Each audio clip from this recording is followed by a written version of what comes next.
And we are in Philly. We're not even on a plane anymore. We're in Philly, and we're kicking it with King Shampz, and he is live. I have my headphones, and sometimes my headphones don't work as good. So we cool. We live. We definitely live. I'm good. How are you? It's pretty early that side. I can't complain. You know, I was excited just like you was for this, man. I couldn't wait. One of us was nervous. Like all morning. All right, so you've been up all morning. What did you do? What is your daily routine? How do you get yourself psyched and ready for the day? Well, to tell you the truth, I usually get like a nice little workout in. I'll work out while I roll up and listen to my music. Like, I'll play like anything, you know what I mean? As long as I get my weed in me, I'm good. So I'm straight. What happens when you don't get your weed in you? You don't like me when I'm angry. Why you gotta be angry without the greens? Man, listen, you need it, man. It's a great plant. Okay, well, I don't do that, so I don't know. I personally don't need it. I'm good with a cup of coffee. See, but don't worry. When I come over, we're gonna get you on a joint. We're gonna get you on something. Yeah, I don't know. We'll let people decide, but I'm voting no. But we can do a whole bunch of other stuff. Speaking of which, have you been out here before? No. I can't wait to come over though. I got a lot of different people that listen to my music over there, and I'm linked in with a lot of different people over there. So it's only a matter of time before we actually make that move to come over and, you know, perform, go, you know, do promo runs and whatnot. So I'm very excited, but I keep up with everything that's going on globally as far as the music scale is concerned. So I definitely keep my ears and eyes open. I think I saw a tweet of yours the other day. I think you might have been bigging up Casper in your vest. Am I correct? Yeah. I'll fuck with him heavy. He's dope. Who else do you enjoy? He's better than a lot of dudes. You know what I mean? That's rapping over here. Yeah. So, you know, I give credit when credit's due. Who else have you been messing with besides Casper in your vest? What's his name? Questa? Yay! Yes, it is Questa. Dakar. Yeah. I heard a couple of his joints. It's a sister. She raps. Rouge. I know I'm going to mispronounce her name, but Maza. Okay, Lee, I want to say Muesli. Yeah, I like her. That's my girl. I like her. Oh yeah, she's dope. She's also a dope. I like her. Human. She's dope as well. So yeah, so I definitely like try to tune in and listen to everything. Yeah, you definitely do have your... Just to keep my mind open. Yeah, you definitely have your finger on the pulse. So enough about everybody else. Let's talk about you. Who is King Shampz, and why should we not forget your name? Well, you know, to tell you the truth, the music that we're creating over here at Dead Wrong is special, man. It's special music. It's special material. Right now, I feel in the game, there's not a lot of guys that is rapping the way we're rapping, and the new wave, the new stuff that we're working on now is way better than the older stuff we've done. So it's a new wave, it's a new movement. It gives you the old school where it's bars, it's rap, but we lit enough to get your ass moving in the streets too. So, you know, we got it all, I feel. You know what I mean? I feel like we cover it all. And I feel like it's something special that we're creating and cultivating over here. You know what I mean? We constantly promoting, we're constantly getting after it, you know, and we just want to make sure that the music gets heard all over the world. That's why I was so hyped to do this interview with you and build with you, you know what I mean? Because we're helping each other, you know what I mean? We're helping our brands expand and everything, and that's the part of becoming big. If you want to be great, you have to go and do things you've never done before.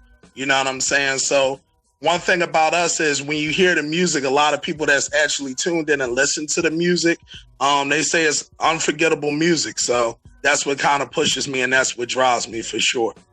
So tell me, let's go back. Tell me about where, when, and how your love affair with hip hop started. Oh, when I was young, for sure. You know, I just turned 28. So I say when I was about 6, 7 years old, I grew up on listening to Death Row and Bad Boy. You know, like listening to those artists, like Death Row and Bad Boy was hard for me. listening to Nas, listening to Mobb Deep and all of that. You know what I'm saying? Like those were some of the artists that like influenced me to really start rapping. I remember being like about 10 years old when the Fade to Black DVD came out. Yes. He dropped that. Yeah, I have that too. Listen, that is one of my favorite, yo. Me too. Like, Fade to Black, that's one of my favorites. And that was something that really influenced me to just like really start rapping for sure, yo. Like just watching his stage presence and how he created the album, you know what I mean? All the behind the scenes shit, it was dope. So I know that when people start rapping, the first rap name that they come up with is not the one that ends up sticking. What was your first rap name? Ace. Ace? Yeah. Why? I was like 11. I can remember it. I felt like, the ace in the deck is always good to have. You know what I'm saying? If you're playing cards or whatever, it depends on what card game you're playing too. But true. Usually an ace is like lucky. You know what I'm saying? So I just liked it. I thought it was catchy at the time. So then what made you change? Don't judge me. I'm not judging you. Look, there are worse names than Ace. I've heard some crazy stories. So then what made you change from being the ace up the sleeve? Is that one of the rhymes that you use? Please say no. Yeah. It's catchy, man. No. Those sound like some raps I would rap, and I can't rap. So what made you change? What made you change from being Ace? It's catchy. So tell me about, man. Yeah. It's corny. It was corny. It's a corny name. It just, it's just corny. Like, after a while you want to get better here. You know what I mean? You want to come up with something that's a little bit more catchier. And, like I said, I was like 11. Like, I didn't know what the fuck I was doing. Like, I just chose a name and ran with it, I didn't care. And then you knew better. So tell me about that journey from being Ace to being King Shampz. Tell me about the thought process that went into it, and tell me about the evolution of the man. Well, to tell you the truth, when you growing up in the hood, when you growing up in the ghetto, you deal with a lot of changes. You know what I mean? You deal with a lot of different things that are going on in your environment. So you just kind of feed off of that for better or worse. You know what I mean? Whether it's positive or negative energy. And I feel like going from then, I was playing football. I was playing basketball and all that. I was a real two-sport athlete. I was doing my thing. And I always wanted to rap. So I feel like once I kind of hit like 18 or 19 years old, I really started focusing in on music. You know what I'm saying? And I think that's where the journey began. I did a lot of research on the streets. You know what I mean? Like, that's where I'm from. So it kind of translated well, I feel, into my music, because when you're listening to it, I feel like the listener feels that it's relatable, that I'm relatable to them. You know what I'm saying? So it was a process for sure, and the fact that, I'm Muslim, that plays a role in it as well. You know what I mean? Making that change from like an Ace to a Shampz. A Shampz means leader. You know what I mean? So that's what I felt. You know what I mean? And then I just put the king on it because I think the king was regal. You know what I mean? I feel regal. I feel like a king. You should feel like a king or a queen. Yeah, for sure. Damn right. You should feel that way. You know what I mean? About yourself. I feel like you need to know your worth. And that's something that I wanted to use in my name. You know what I mean? Show something where it's like, like this dude really is depicting the streets, but he's doing it in a kingly way. You know what I mean? From a monarch kind of standpoint. So that's why I wanted to go in here and like change the name. And life happens. You know what I'm saying? You deal with a lot of different things and you mature. You know what I mean? So I definitely wanted to mature for sure. It's just gone 25 minutes after 2 o'clock right here on the Rocking Real and Relevant Massive Metro. It is your favorite hip-hop playground. It is The Element right here. And we do this every weekday from 1 until 3 p.m. And we do it all for the love of hip-hop. Today is incredibly special. I am in South Africa, but also in Philadelphia at the same time. I'm so dope. I'm on 2 different continents. How's that? If you don't believe me, head out to @QueenAziza on Instagram and you will see my guest for today. King Shampz is here, and first of all, he voted for your girl as far as the rap battle was concerned, so he's a good judge of character. And he woke up. It's about It's about 8 a.m. that side, and he's up and kicking it with us. So I just played your joint, Can't Get Enough, and I was listening to all the joints, and I really, really love the way that you tell the stories. It makes me feel like I'm in the streets with you, even though I've never been in Philly. Where did you work on your storytelling ability, and how? Well, to tell you the truth, just listening to the greats. You know what I mean? I always say that if you want to be great, you got to study the greats. You know what I'm saying? So like listening to like I said, like my biggest influences is like Nas, Tupac, Biggie. You know what I mean? These guys, Ice Cube is a hell of a storyteller. You know what I mean? Ghostface Killer is a hell of a storyteller. Raekwon and those dudes always had a knack for that. Growing up, like I used to like write short stories. I used to do all kinds of things like that, just to be like creative, you know, and come up with different things. And then it's really when I'm writing all of these different rhymes, it's a story of my life. You know what I'm saying? Like I'm depicting a lot of different things that happened to me or people that I know. You know what I'm saying? So it's all about being authentic and organic. And those were some of the things that made me like write like that, like be able to like tell the story. And then my mom has a degree in English. You know what I'm saying? So she has that, you know what I'm saying? So by her running me through paces and reading and writing and looking at different literature, I was able to like be able to tell my own story in an intellectual way. You know what I'm saying? Tell me about, because here we have a situation where a lot of Black parents, when you want to venture into music or anything creative, anything that doesn't quite tick the conventional box, you know, not being a lawyer, not being a doctor, and all these things that are generally very safe, they tend to really, really freak out and not be as supportive at first as they would be for those other jobs. What was it like for you telling your parents that you want to go into music? Well, to tell you the truth, my mom and dad always preached being self-sufficient. You know what I'm saying? Being independent with certain things as far as my thought process is concerned. And they just wanted me to be the best that I could be, being honest. You know what I'm saying? And saying, if this is what you're going to do, then you need to go full throttle into it. You know what I mean? Like, don't bullshit with it, be the top of your field. Of course, coming from a family of educators, they would definitely want me to be, teaching at some university somewhere. But my life path didn't go that way. You know what I'm saying? It was a lot of stuff going on in my life where I was doing a lot of different street shit and everything. Even though being educated, I was out there. You know what I'm saying? And I just decided that art was something that I wanted to go in ahead and tell my story with. You know what I mean? So as far as they always support me. They always told me, like, go on ahead and be the best you could be and really try to achieve whatever you're trying to achieve, whether you're a painter, whether you're a bus driver, whether you're a rapper, a singer, a tap dancer. Shit, nigga, if you shine shoes, you better be the best shine shoe and nigga around. That's what you better do. You know what I mean? Yeah. That's what you better do. You better have that same confidence. You know what I mean? And I definitely appreciate that. And I thank God for them instilling that in me, for sure. We're about to break down some things because I was listening to these joints and I was like, what you mean by that though? So, King Shampz. So on the Move freestyle, which I just played, you said I was raised like a child soldier. What do you mean? In what way? How so?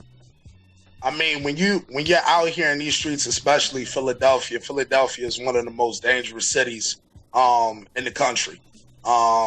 They call it Philadelphia. Oh, jeez. We have one of the biggest murder rates in the country. Ever since I was like 13, 14 years old, I can remember me and my friends carrying guns around. You know what I'm saying? On a consistent basis because it was a war zone. You know what I mean? And when I'm looking at different documentaries over in Africa, over in Afghanistan, all over the world, and I see these little dudes running around with guns bigger than them, you know what I'm saying? I understand that because they have no choice. If they could be in a better spot, they would be. You know what I'm saying? If they could control their environment, they would. But that's the hand that they dealt at the time. So I feel it's the same way all over the world when you talk about Africans all over the world, because we're all over the place. We're all dealing with the same kind of situations. You know what I mean? Same kind of poverty somehow, some way. So when I said that, a lot of people felt that line, because it's true. We was raised in a war zone too. A lot of gangs. You know what I'm saying? Everybody was joining gangs during a certain period of time. I did, all my friends did. And we was just kind of living a certain kind of way. You know what I'm saying? So we was child soldiers in our own right. So I feel their plight when I'm sitting up there looking, like I said, at the different documentaries, all kinds of shit like that. Like it's crazy. It's happening all over the world. So it's something I felt that people can relate to. How did you get out of that life? Because, you know, also listening to some of your other joints as well, like I said, I felt like I was on the streets as well, and not just with the pictures that you were painting, but also with some of the things that you were doing, some of the things that you were seeing as well. And it does sound very, very hectic, and it sounds really, really crazy and very dangerous. So how did you get out of that life? I mean, you speak about gangs as well. And from what we've seen from a distance is that life is not easy to get out of. So how did you manage to do that and be on the path that you're currently on now? Well, to tell you the truth, first, I want to thank God. You know what I mean? God is the reason for me still being here. You know what I mean? I feel in my own way that God wants me to tell a story, that I'm not done yet.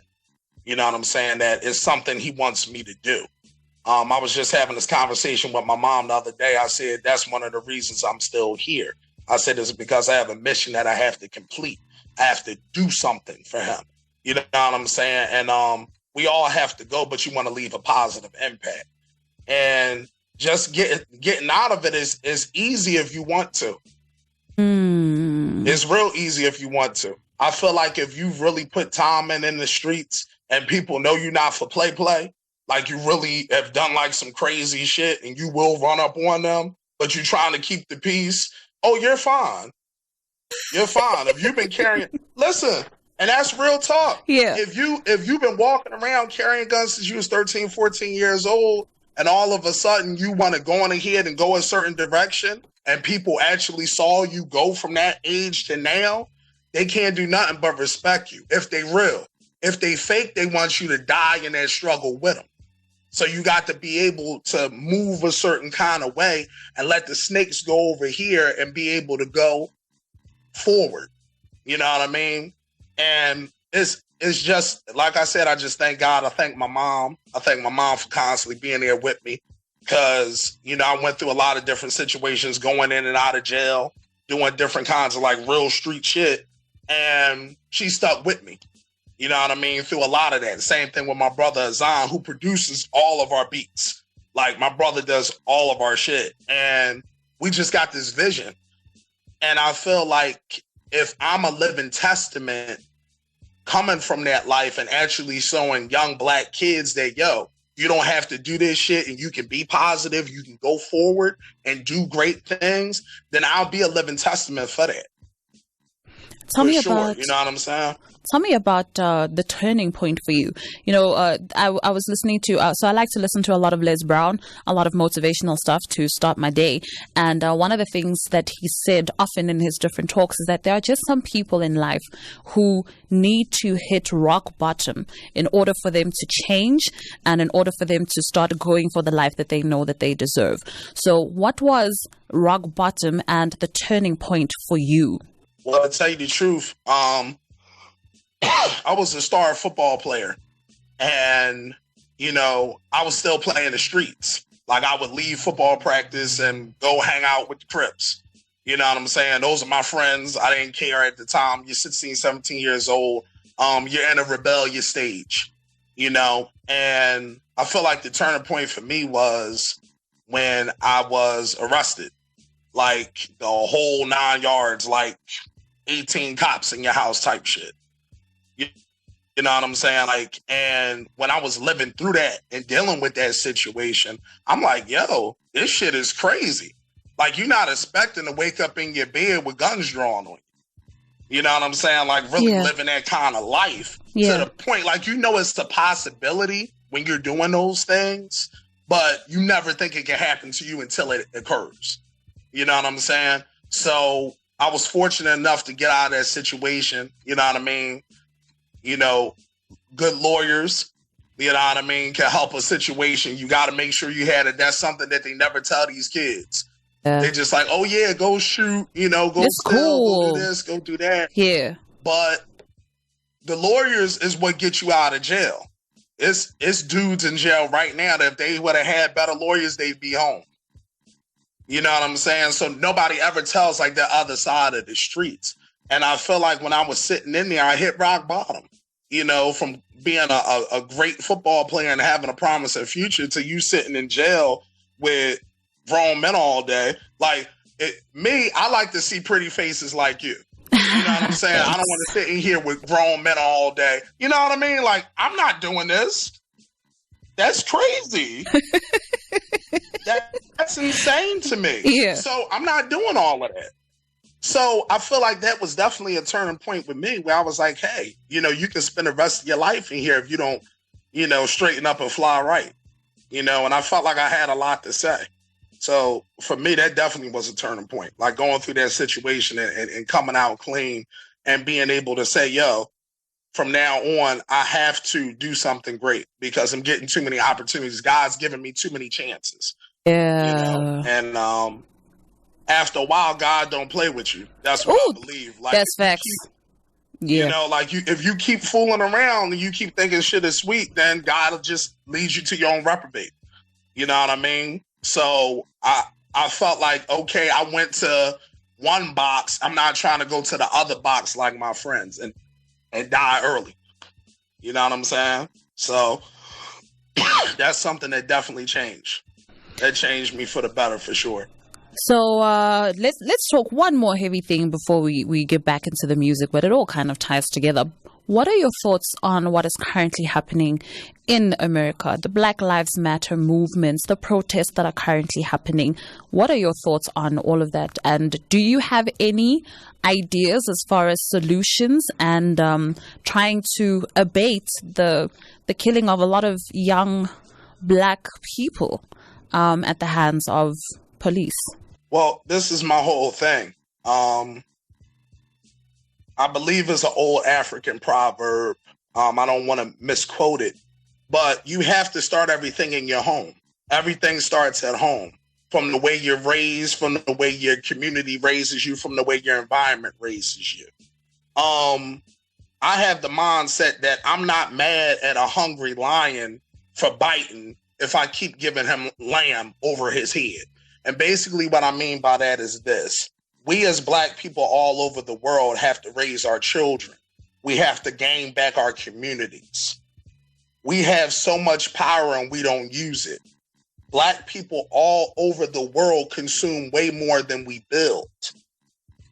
When you become an unstoppable force, people tend to stop fucking with you. It's just like in the streets.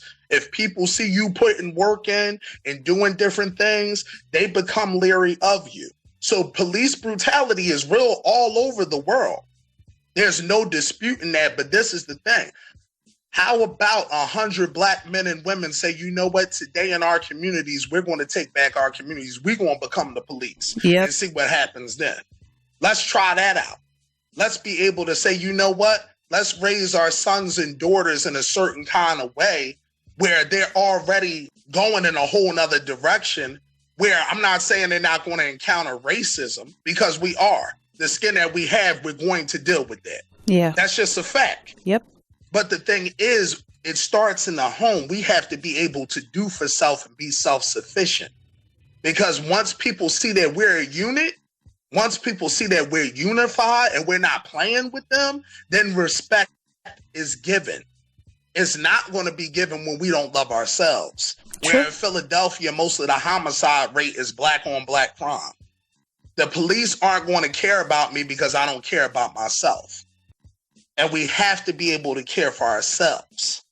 We have to be able to care for ourselves. I'm not going to expect somebody else to feed me where I can be feeding myself. Yeah. It's all about being self-sufficient. And that doesn't mean that the police aren't killing us. True. because they are all over the world. That is occurring. It is sad. But my thing is this: don't riot in your community. If you so mad, because this is the thing, people get so mad at the white man. The white man is doing this. The white man is doing that. Guess what? We're fucking up our community where we live at. Blame him for this. Because if we want to be great, we have to expect that out of ourselves. 100%. We can't expect somebody else that's killing us in the street to respect us until we respect ourselves. It starts with us. We have to start with us. I love that. I love that. So I'm real passionate about it. It's sad what's going on out here. Yeah. It's sad what's going on all over the world. Black people are being oppressed, but this is the thing. After a while, how long are you going to take being oppressed before you make a change?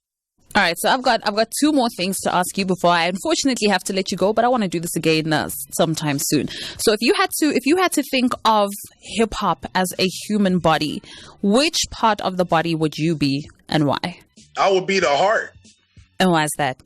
Because I breathe in and out hip hop. I live it. It's a vital part of me. Yeah, for sure. Like, it's a vital part of me. You know what I mean? And I feel like I got a lot of heart. I'm a person that isn't afraid.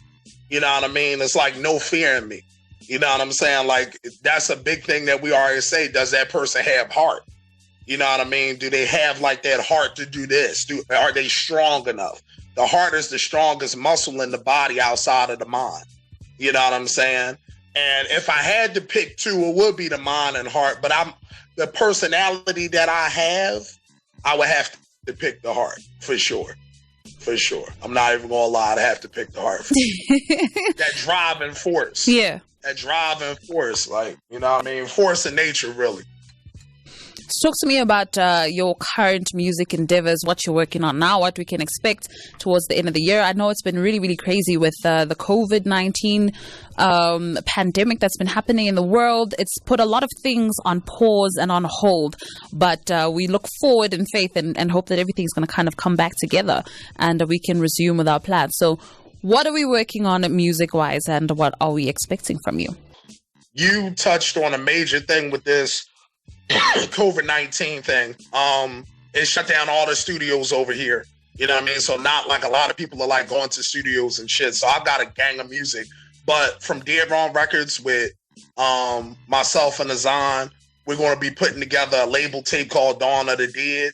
Dawn of the Dead is going to be like a whole 14, 15 track project. I'm working on my personal project, Hustlers Renaissance Live from Peru. Ooh. Both of these tapes are going to be classics. I guarantee it. If you are impressed with the work that we're putting out now, the new wave of music is game changing. It's the changing of the guard. You know what I mean? It's going to be a real exciting year for us, and we're gearing up for it. Road to Peru is going to be a classic tape. Dawn of the Dead is going to be a classic tape. And we're just going to put a lot of work in. Like, it's a new wave. Like I said, we're combining those same dope lyrics and dope production, but it's from a litter kind of standpoint. Better hooks, sharper lyrics, more rhyme patterns. Like, we're doing everything, and it's in a good taste. So if you like what we're doing now, this new wave of music, I guarantee you, it's going to put the world on its ass. Like, I guarantee that. We're working it. Put the world on what? Hard. Put the world on what? You say it's going to put the world on what? Put the world on its what? On its ass. Guaranteed. Like, we're working hard. I love it. We're working hard. I love that. We're working hard. Dawn of the Dead and Hustlers Renaissance Road is going to be dope. Hustlers Renaissance Live from Peru is going to be the tape. For sure. All right. There's literally 4 minutes left. I have to go. Thank you so much for spending time with me, for being so open, for being so honest, for letting me get closer. One thing that is incredibly important for us to say, so my boy 95 was like, yo, you got to tell him that whenever he's dropping, he's got to come here first. So I need your word on the record that that's what's going to happen. Let me hear it. That's a fact. I'm going to be here. I'm going to make sure as soon as Dawn of the Dead is complete As soon as Hustlers Renaissance Live from Peru is complete, I'm coming back on. Yeah. Bust it up. Y'all gonna have the exclusive singles. I'm gonna make sure y'all got that in y'all hand. We ain't even gonna play. Y'all gonna have that. Y'all gonna be able to break it. World premiere type shit. That's exactly what I wanted to hear. So we're done. It's been absolutely incredible.